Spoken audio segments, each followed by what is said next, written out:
Chile enfrenta el peor momento de la pandemia. Todos los días aumenta la cantidad de enfermos graves, a tal punto que el 95% de las camas UCI están ocupadas y nuevamente más de 7.000 personas se contagiaron en un solo día.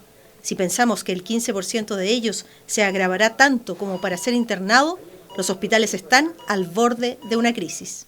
Requerimos un último esfuerzo. Seguimos con una alta circulación viral, seguimos con cifras altas de contagio, tenemos una ocupación de camas que es bastante alta. La vacuna contra el COVID-19 es una luz de esperanza para muchos. Sin embargo, vamos a tener el efecto rebaño solo hasta junio del 2021. Esta pandemia afecta a los pacientes con COVID, pero también genera impacto en la mortalidad en pacientes no COVID, los que retrasan su atención y puede verse incrementada. Predominantemente tiene mayores tasas de mortalidad en adultos mayores, los que efectivamente a veces por comorbilidades, por preferencia o por estado cognitivo o funcional se adecúa a la terapia y no son subsidiarios de manejar en unidades de cuidados intensivos, por lo que en algunas instituciones o contextos sanitarios se puede optar por el manejo ambulatorio. 122 pacientes murieron en el último día. En Chile, 22.524 personas han fallecido con examen COVID confirmado y casi 30.000 enfermos han muerto sin que se les practicara un examen PCR, pero con todos los síntomas de este coronavirus. Y aún así, hay gente que no entiende.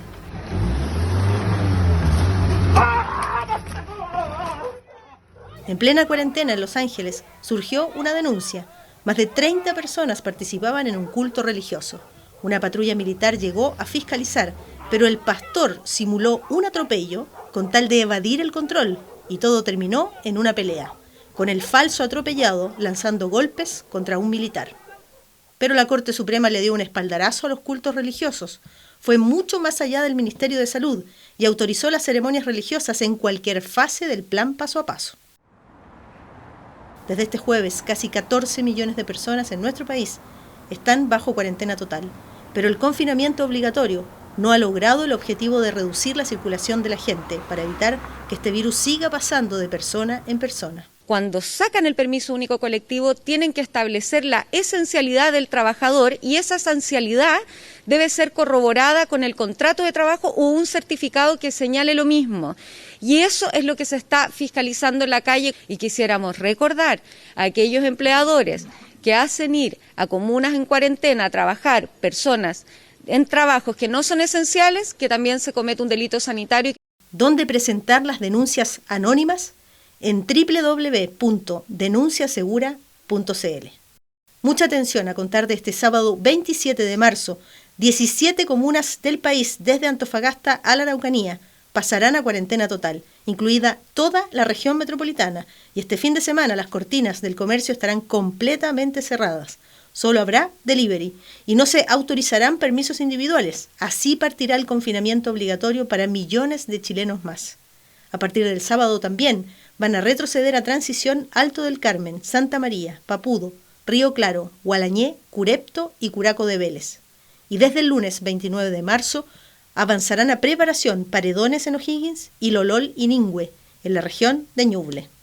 De acuerdo al plan paso a paso establecido por el propio gobierno, los colegios deben cerrar en las comunas donde hay cuarentena total, pero el Ministerio de Educación pide mantener las clases presenciales.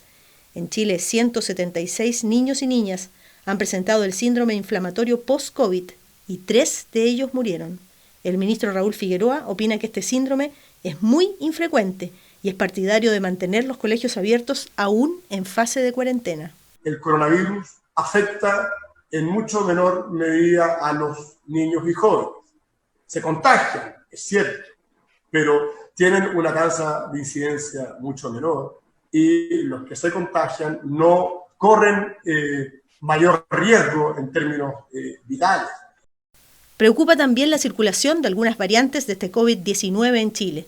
El Instituto de Salud Pública ya ha detectado a 45 personas contagiadas con la cepa brasileña y 64 casos con la variante británica, y esto determinó mayores restricciones para quienes quieran ingresar a Chile. Este no es el momento para viajes, este no es el momento para turismo. Toda persona que ingrese al país ya sea chileno, extranjero o residente permanente, desde el día miércoles 31 de marzo, deberán trasladarse a un hotel de tránsito por 5 días para hacer esta cuarentena y además hacerse un PCR aquí en nuestro país. Y luego de esos 5 días deben continuar los otros 5 días en su residencia particular. El costo deberá pagarlo cada viajero. El Ministerio de Salud no recomienda viajar a Brasil y obliga a quienes lleguen desde allí a hacer una cuarentena de 3 días en un hotel de tránsito y 7 días más en su casa a partir de ahora mismo. Los expertos internacionales señalan a Brasil como el peor ejemplo de enfrentamiento de una pandemia. La prestigiosa epidemióloga Denise Garrett respondió a BBC que sus gobernantes no implementaron medidas de control, desacreditaron el uso de mascarillas y la distancia física. Ahora desacreditan también las vacunas y concluye, Brasil se ha convertido en una amenaza global. Es el segundo país del mundo con más personas muertas en esta pandemia y cada día rompe más y más récords de fallecimientos y contagios. En todo el mundo, 125 millones de personas se han contagiado de este coronavirus. Casi 2.750.000 pacientes han fallecido en esta pandemia y prácticamente 71 millones de enfermos han logrado recuperar su salud.